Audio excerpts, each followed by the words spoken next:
오늘 본문 말씀 마가복음 1장 16절에서 18절 같이 합독합니다. 갈릴리 해변으로 지나가시다가 시몬과 그 형제 안드레가 바다에 그물 던지는 것을 보시니 그들은 어부라. 예수께서 이르시되 나를 따라오라. 내가 너희를 사람을 낚는 어부가 되게 하리라 하시니 곧 그물을 버려두고 따르니라. 아멘. 여러분, 그 성경을 구구단으로 하면은 3구는 27 맞습니까? 3구는 27 성경입니다. 그러니까 구약 39권, 신약 27권. 그렇다면 성경에서 가장 분량이 많은 책이 어딜까요? 우리 흔히 시편은 150편까지 있으니까 시편이 분량이 많겠다라고 생각하는데, 시편은 장수는 많아도 그 길이가 짧습니다. 이사야도 66장이지만 성경에서 가장 분량이 많은 책은 에레미야입니다. 52장이지만 가장 분량이 많습니다. 그러면요, 진짜로 이 성경에서 가장 두꺼운 곳이 어딜까요? 가장 성경에서 두꺼운데 표지입니다. 겉표지. 그렇잖아요. 너무 썰렁했습니까? 설교 시간이라고 너무 딱딱할 것 같아서 한번 썰렁해 봤습니다. 그래서 성경은 이렇게 구약과 신약으로 되어 있습니다. 네, 지금은 그런 성경책을 찾아보기가 어려워서 좀 아쉽긴 한데요. 그 전에 성경책 보면은 겉에는 검정색이었어요. 검정색이고 이 안에 보면은 면에 빨간색으로 다 이렇게 칠해져 있었습니다. 요즘에는 이 구약은 검정색으로 표시되어 있고 신약은 빨간색으로 표시되어 있습니다. 하여튼 성경은 이렇게 구약과 신약으로 되어 있는데, 이 검정색과 빨간색의 의미가 왜 그러는지 한번 생각해 보셨어요? 이 검정색은 구약의 율법과 심판, 하나님의 권능과 이 어미하심, 뭐 그런 것을 상징하는 것이고요. 빨간색은 생명의 피, 그러니까 우리를 구속하신 예수 그리스도의 보혈을 상징한다고 할 수 있습니다. 그래서 성경은 그 검은 것은 구약이요, 빨간 것은 신약, 그러니까 올드 테스트먼트, 뉴 테스트먼트, 하나님의 옛 약속, 새로운 약속입니다. 근데 여기서 또 한 가지 또 생각해 볼 게 있어요. 성경이 이처럼 약속의 책이라면은 하나님은 전지전능하신 하나님이신데 하나님이 뭐가 아쉬워서 인간하고 약속을 해주세요? 아니, 굳이 인간하고 약속해 줄 일이 없잖아요. 하나님께서, 전지전능하신 하나님께서, 창조주 하나님께서 왜 인간하고 약속을 하시냐고요. 저는 그걸 묵상하다가 성경은 연애편지다라는 생각을 해봤습니다. 우리 밤새워서 사랑하는 사람에게 편지 쓰잖아요. 그런 것처럼 하나님께서 우리에게 약속하신 하나님의 연서, 성경이다. 그런 생각을 해봤어요. 그러니까 우리가 성경을 읽을 때 성경을 많이 읽어서 내가 성경 지식이 많아지고 그래서 하나님을 소유하겠다 이렇게 접근하는 것이 아니라, 하나님께서 과연 나에게 나 사랑하시고 그 어떤 약속을, 사랑의 연애편지를 써주셨는지, 하나님의 약속이 도대체 무엇인지 그것을 알아서 하나님의 사랑에 점령당하는 것이 성경을 대하는 자세가 아닌가 생각합니다. 그래서 성경을 읽어갈 때 내가 성경을 읽는다고 했지만 결국은 성경이 나를 점령해버리고 나는 말씀에 이끌려 말씀에 사람으로 살아갈 수밖에 없습니다. 그렇다면 말입니다, 성경이 3구는 27, 39권, 구약 39권, 신약 27권이라고 했는데 구약 39권은 어떻게 구성되어 있을까요? 구약 39권이나 되는데 그게 어떻게 구성되어 있는지 내가 어떻게 알아? 뭐 그런 생각하십니까? 우리 흔히 공부 못하는 사람의 특징이 뭐예요? 어렵게 생각하고 열심히 메모해요. 그래 다음에 하겠다고. 근데 결국 다음에 못하고 맙니다. 공부 잘하는 사람의 특징이요, 그 자리에서 다 알고 다 이해합니다. 제가 누굽니까? 아주 간단하게, 아주 쉽게 구약 39권을 한번 정리해 드릴게요. 구약 39권은 숫자 5와 숫자 12만 알면 돼요. 그럼 정리 끝이에요. 성경 맨 처음에 책이 뭐예요? 창세기잖아요. 누가 썼어요? 모세가 쓴 창세기부터 시작해서 창세기, 출애굽기, 레위기, 민수기, 신명기, 모세 5경이 있습니다. 제일 처음에 모세오경. 그 다음에 이어서 이스라엘 역사가 나와야 될 거 아니에요. 구약은 이스라엘 역사책이니까요. 그 이스라엘 역사책인데 이스라엘 지파가 12지파입니다. 그러니까 여호수아부터 그 에스더까지 이스라엘 역사 12권. 그리고 이것을 저는 이렇게 생각해요. 인문학적으로 하나님을 찬양하고 경배하는 시가서, 찬양하는 시가서, 욥기, 시편, 잠언, 전도서, 아가, 이게 5권. 그리고 나머지 17권은 선지서. 그러니까 선지자들이 하나님의 뜻과 하나님의 말씀, 하나님의 심판, 이것을 선포한 거. 그 17권인데 분량이 많은 이사야, 에레미야, 에가, 에스겔, 다니엘 이렇게 분량이 많은 대선지서. 그리고 나머지 12권은 소선지서. 그래서 39권. 쉽죠? 모세오경, 그 다음에 역사서 12권, 그리고 이것을 찬양하는, 노래하는 시가서 5권, 그리고 대선지서 5권, 소선지서 12권, 도합 39권. 그렇습니다. 근데 참고로 우리가 알 것은 유대인 그 히브리 성경에는 그 타낙이라고 합니다. 근데 그 타낙은 우리 구약 성경과 내용은 동일합니다. 이건 참고로만 알아두세요. 단지 분류와 순서만 다를 뿐입니다. 왜 그러냐면은 그들은 예수가 없기 때문에요. 당연히 신약도 없습니다. 예수 그리스도를 중심으로 해서 이거 유대인 성경 타낙과 우리 성경의 그 분류와 순서를 이렇게 같이 비교하면 참 재밌는데 그건 다음에 하도록 하고요. 그렇다면 이번은 신약 성경입니다. 신약 성경은 더 간단해요. 신약 성경은 처음에 사복음서, 마태, 마가, 누가, 요한, 다른 관점이 다른 예수님이 이 땅에 오신 사건을 다룬 사복음서입니다. 그리고 이어서 그 예수 복음이 교회가 그러니까 어떻게 땅끝까지 전해갔는지 그 교회의 역사서, 사도행전입니다. 사도들을 통해서 그 교회가 번져나간 행적, 다른 말로 해서 성령 받은 사도들에 의해서 그 교회가 번져나갔다 해서 성령 행전이라고도 합니다. 그리고 나머지 22권이 서신서, 편지입니다. 요한계시록도 묵시록도 분류되지만 그것도 하나의 편지입니다. 물론 여기서 서신서에서 앞에 13권이 바울 서신이고 뒤에 9권이 일반 서신입니다. 바울 서신에서도 2차 전도 여행 때 쓴 거, 3차 여행 때 쓴 거, 또 그 목계 서신, 옥중 서신 뭐 여러 가지로 구분되는데 그것까지는 다 알 수 없어도 신약 성경은 처음에 사복음서, 그리고 한 권의 역사서, 사도행전, 그리고 나머지 편지 22권. 간단하죠. 근데 그런 생각해 볼 수 있어요. 사복음서는 예수님이 이 땅에 오신 사건을 다룬 사건인데 왜 4가지로 했을까요? 그것은 어떤 물체를 동서남북에서 바라보면 다 다르듯이, 예를 들면은 코끼리를 앞에서 보는 거, 뒤에서 보는 거, 측면에서 바라보는 거 다 다르게 보일 수밖에 없잖아요. 그렇처럼 예수님께서 이 땅에 오신 사건을 관점이 다른 방향에서 그걸 바라보고 기록했기 때문에 그 사복음서입니다. 참고로 본다면은 마태복음은 유대인들, 그리스도 유대인들을 대상으로 해서 이 땅에 만왕의 왕이요 만주의 주이신 왕으로 오신 예수님이 이 땅에 왕이시잖아요. 참 왕이시잖아요. 그 왕으로 오신 예수님을 그 관점으로 기록한 것이 마태복음입니다. 그래서 흔히 마태복음을 사자복음이라고 얘기합니다.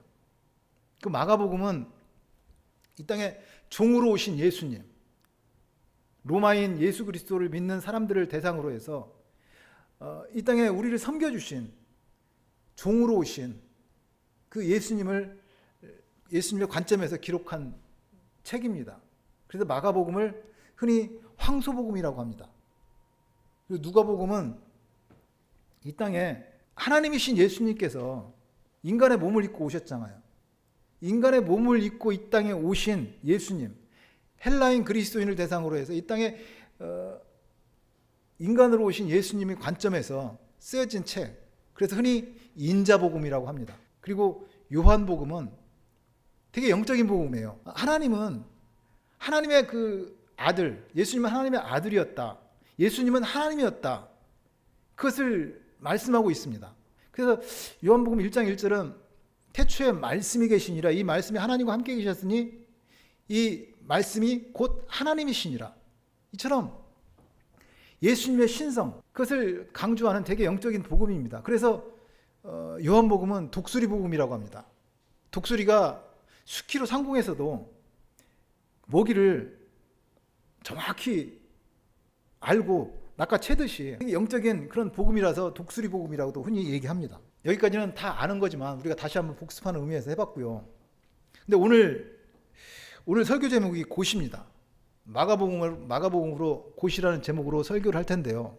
제가 좀 전에 마가복음의 특징이 로마인을 대상으로 해서, 로마인 예수 그리스도를 믿는 그 사람들을 대상으로 해서 쓴 종으로 오신 예수님이라고 얘기했습니다.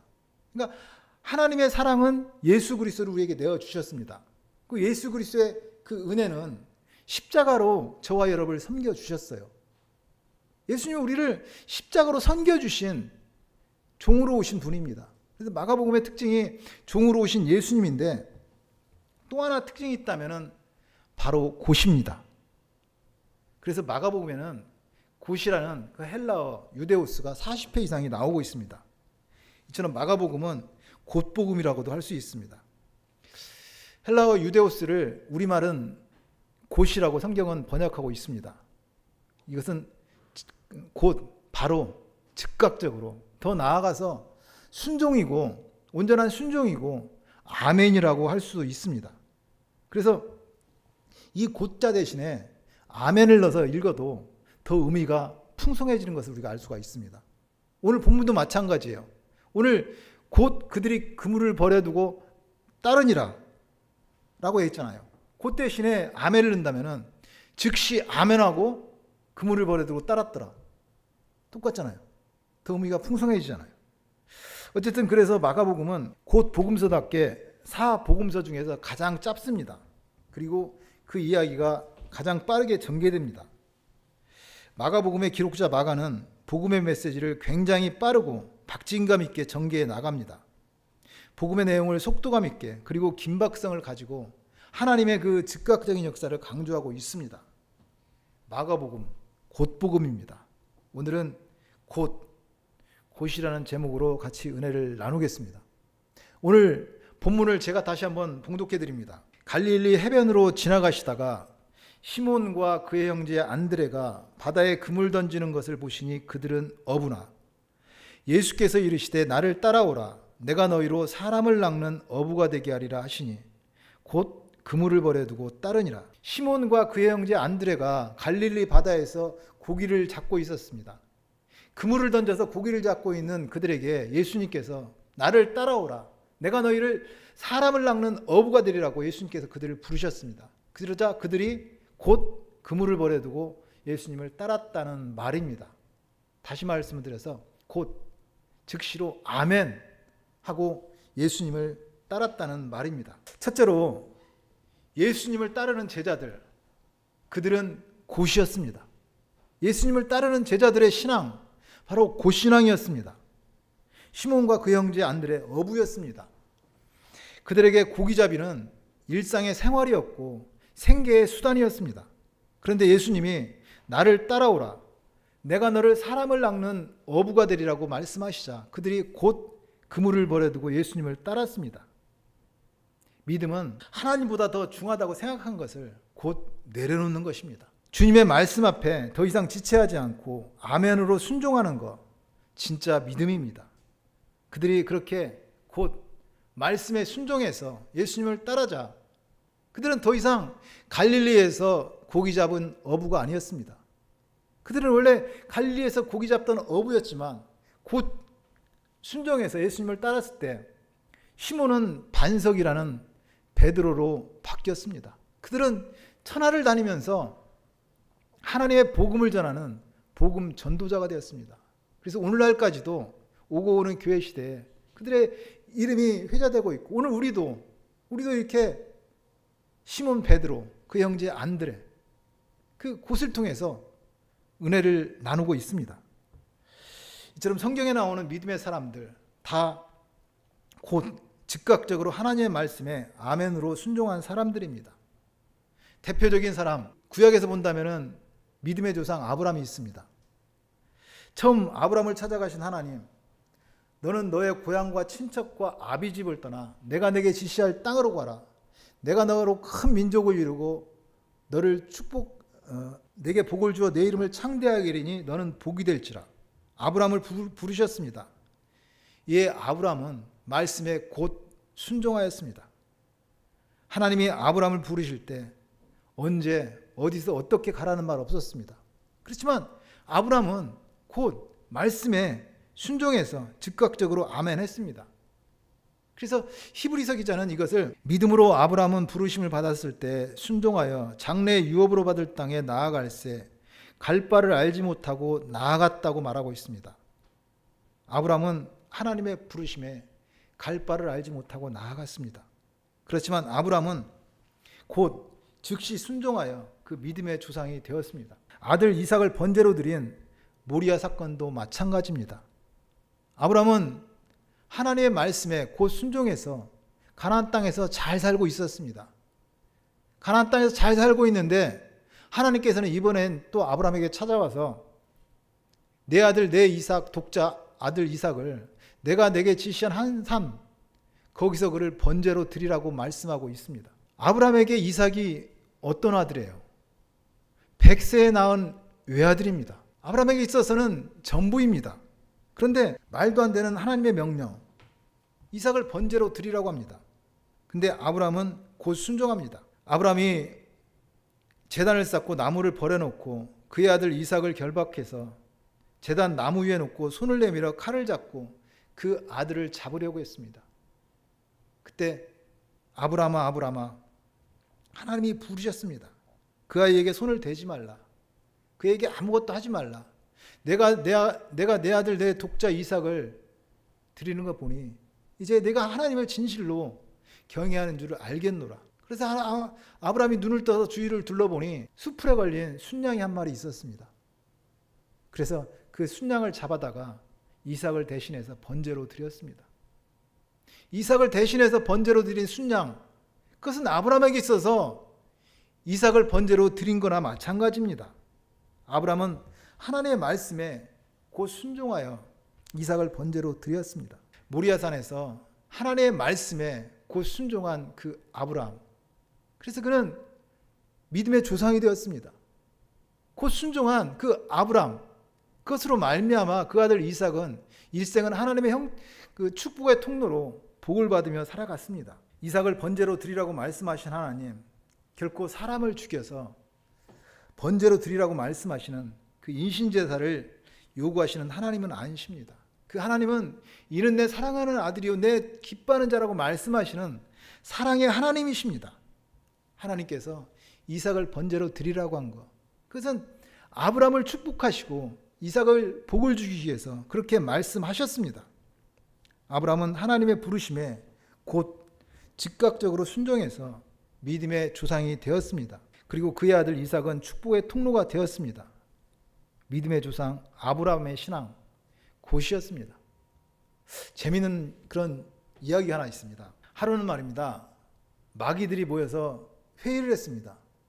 어떻게 하면 인간들을 무능력하게 하는가. 그러니까 그 회의의 주제는 인간을 무능력하게 하는 법이었습니다. 여러 가지 의견들이 올라왔습니다. 인간들에게 병을 가져다 주자. 병으로 말미암아 쓰러지게 해서 실족하게 만들자. 또 어떤 사람은 인간들에게 실망을 가져다 주자. 뭐 그런 의견도 나왔고요. 여러 가지 방법들이 제시되었습니다. 그렇지만 결론은 이런 방법들이 그렇게 큰 효과를 거두지 못한다는 것입니다. 왜냐하면 인간이라는 존재는 어렵고 힘든 일을 만나면 때로는 그 생존 본능이 있어가지고 더 열심히 더 잘 살 수 있다는 그런 결론을 내렸습니다. 그때 어떤 늙은 마귀가 일어나서 그런 얘기를 했습니다. 인간들에게 나중에 차차자는 생각을 집어넣읍시다. 그런 제안을 했습니다. 그러니까 오늘 할 일 내일로 하고 내일 할 일 그 다음으로 하고 이렇게 되면 사람은 결국 무능력하고 나중에는 아무것도 이루지 못한 채 스스로 자멸하고 만다는 말입니다. 결국 마귀들은 그 방법이 좋다고 생각했습니다. 그래서 마귀들은 오늘날도 그 방법으로 우리를 무너뜨리고 있다는 말입니다. 그 방법 바로 차차 마귀입니다. 그래서 C.S. 루이스는 그런 얘기를 했습니다. 지옥으로 가는 길은 갑작스런 절벽이 아니라 부드러운 경사라고 얘기했습니다. 마귀는 우리를 단번에 망하게 하려 하지 않습니다. 서서히 사라지는 빛처럼 천천히 조금씩 어떻게 보면 편하게 의심 없이 타락을 시킵니다. 이 정도쯤이야 괜찮겠지. 이 정도쯤이야. 뭐 지금 못하면 내일 하면 되지. 뭐 그렇게 해서 우리를 타락합니다. 오늘 못하면은 뭐 내일 하면 되지. 뭐 시간이 좀 먹냐? 시간 많은데.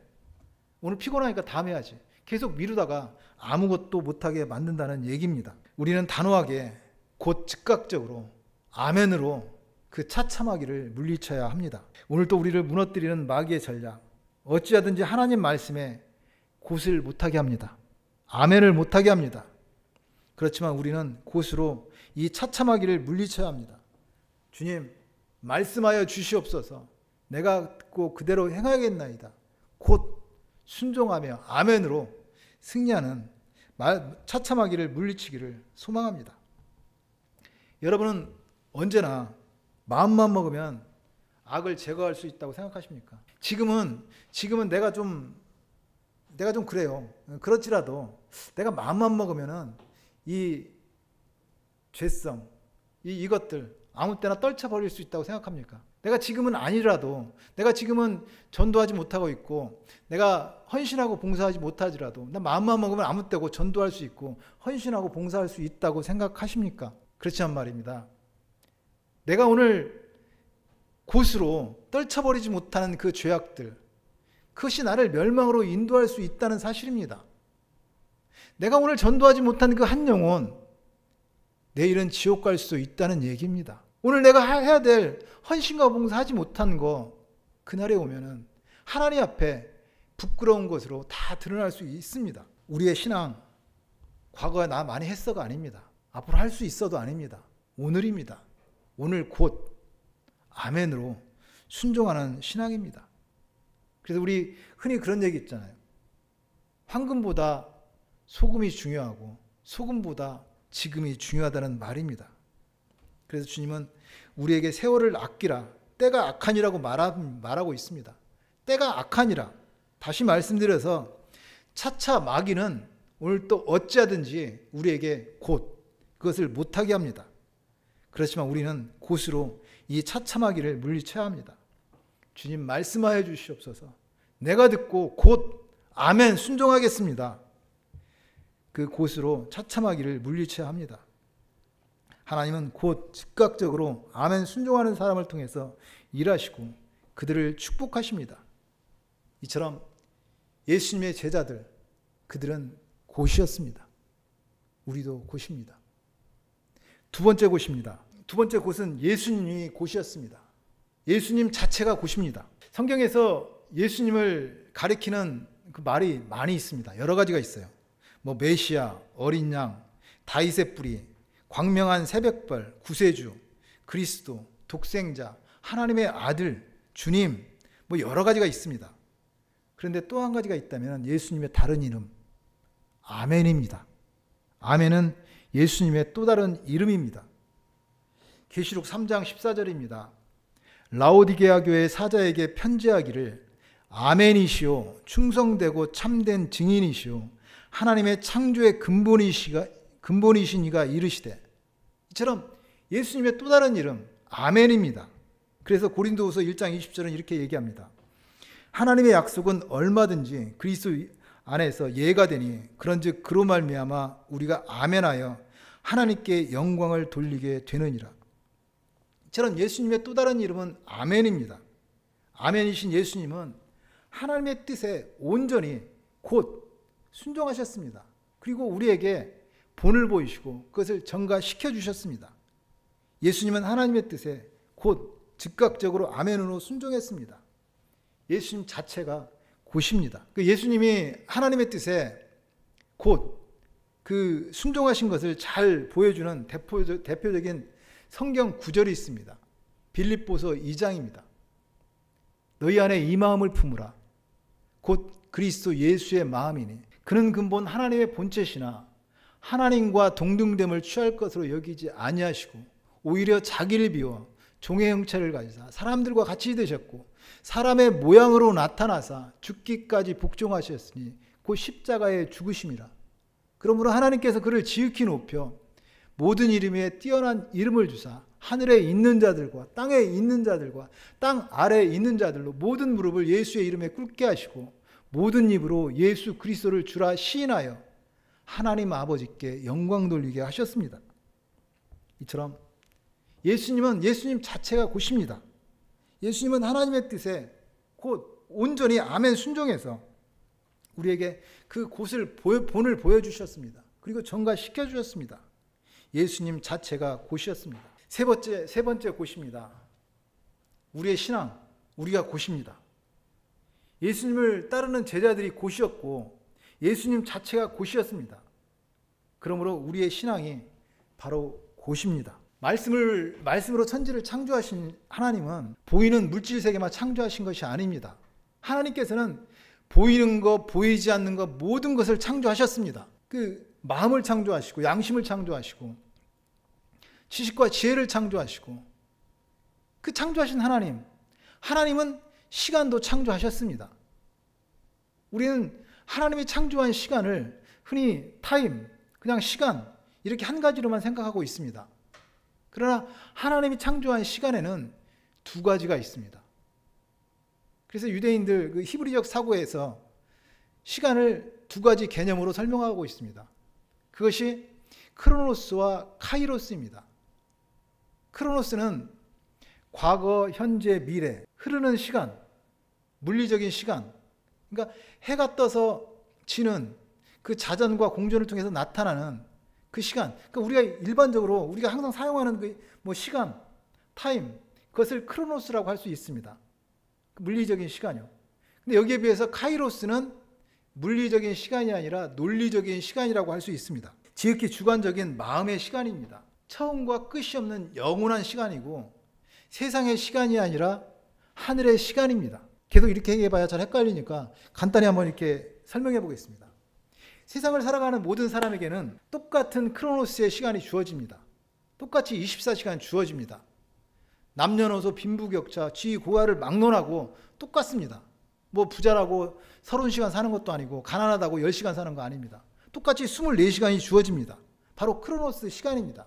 그러나 똑같이 주어진 크로노스 시간 24시간이지만 그 안에서의 카이로스 시간은 다 다릅니다. 어떤 사람은 사랑하면서 참으로 사랑으로 행복한 시간을 보내지만 반면에 어떤 사람은 똑같은 시간인데 그 시기와 질투로 괴로운 시간을 보내기도 합니다.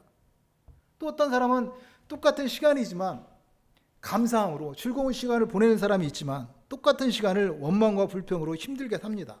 그러니까 똑같은 크로노스 시간이 있지만 그 주어지지만 그 안에 카이로스 시간은 다 다르다는 이야기입니다. 우리는 예수 믿는 사람들입니다. 여러분 예수 믿는다는 게 무엇이에요? 그것을 크로노스 관점과 카이로스 관점으로 설명한다면 예수 믿는다는 것을 크로노스 관점으로 얘기한다면 예수 믿는 거 교회 가서 예배 드리고 말씀 보고 성경 보고 바르고 착하게 윤리도덕적에 거룩하게 살려고 노력하는 그 삶, 크로노스적인 그 예수 믿는 믿음이라고 할 수 있습니다. 카이로스 관점에서 본다면요, 우리는 이 땅에 지금 역사의 시간을 육신의 옷을 입고 살아갑니다. 이 역사의 시간을 살아가지만 그리스도 예수 안에서 하나님의 나라를 사는 사람입니다. 그리스도와 연합해서 인 크라이스트, 그리스도 안에서 믿음으로 하나님의 나라를 사는 사람. 우리는 죽어서만 천국 가는 것이 아니라 이 땅에서 그리스도 예수 안에서 하나님의 나라를 사는 사람입니다. 다시 말씀드려서 우리는 이 역사의 크로노스 시간 속에서 곧으로 아멘으로 카이로스의 시간을 사는 사람입니다. 제가 항상 반복하고 강조하는 말이 하나 있습니다. 그것을 제발 하나님의 나라를 죽어서만 가는 천국이라고 오해하지 마십시오. 하나님의 나라는 오늘 우리가 그리스도 예수 안에서 믿음으로 사는 나라입니다. 신앙이라면 그 신앙의 실력이 있기를 바랍니다. 유니온 크라이스트 인 크라이스트로 오늘을 하나님의 나라로 살다 그날이 오면, 곧 그날이 옵니다. 곧 오면은 실제적으로 임할 천국에 하나님의 나라에 가는 사람입니다. 그날은 곧입니다. 천국도 곧입니다. 그러므로 곧으로 카이로스의 시간을 사는 사람은 크로노스의 환경에 붙잡히지 않습니다. 오직 믿음의 주요 온전하게 하시는 주님을 바라봅니다. 세상에 많고 적음에 일비하지 않습니다. 높고 낮음에 애달하지 않습니다. 무엇도 거침이 없고 막힘이 없습니다. 곧으로 그 어디나 하늘나라, 그 어디나 할렐루야입니다. 그러므로 곧으로 카이로스의 시간을 사는 사람은 이 땅에 발을 딛고 살지만 세상을 위하여 살지 아니하고 하나님의 영광을 위하여 살아갑니다. 우리가 그런 사람입니다. 우리는 그렇게 하나님의 방법으로, 하나님을 목적으로 삽니다. 그래서 곧으로 이 크로노스의 시간 속에서 카이로스의 시간을 살아가는 여러분은 하나님, 당신만이 나의 목적입니다. 하나님, 당신만이 나의 목적입니다. 라고 우리는 고백합니다. 말씀을 정리합니다. 오늘은 곧 제목으로 은혜를 나누었습니다. 시몬과 그의 형제 안드레, 갈릴리 바다에서 고기 잡던 어부들입니다. 그들이 그물을 던져서 고기를 잡고 있는데 예수님이 내가 너희를 사람을 낚는 어부가 되리라고 부르십니다. 곧 그들이 그물을 버려두고 예수님을 따랐습니다. 다시 말씀드려서 시몬과 안드레는 아멘, 아멘 순종하고 따랐다는 말입니다. 곧 그물을 들고 따랐다는 거, 망설이지 않았다는 얘기입니다. 이것저것 따져보지 않았다는 얘기입니다. 그것은 온전한 순종과 믿음입니다. 오늘 설교 제목이 곧인데요. 이 곧은 이렇게 즉각적이고 온전한 순종 그리고 믿음의 결단을 함축적으로 나타내는 말이라고 할 수 있습니다. 예수님을 따르는 제자들 신앙이 곧이었습니다. 예수님 자체가 곧이었습니다. 예수님은 하나님의 뜻에 곧 순종하시고 우리에게 그 곧을 본을 보여주시고 전가시켜 주셨습니다. 그러므로 우리의 신앙도 곧입니다. 순종이 제사보다 낫고 말씀 듣는 것이 순양의 기름보다 낫습니다. 우리의 신앙이 예수님만 뜨겁게 사랑하면서 곧 예수님만 따르는, 곧 예수님만 뜨겁게 사랑하고 곧 예수님만 따르는, 그래서 작은 예수로 살아가기를 축복하고 축원드립니다.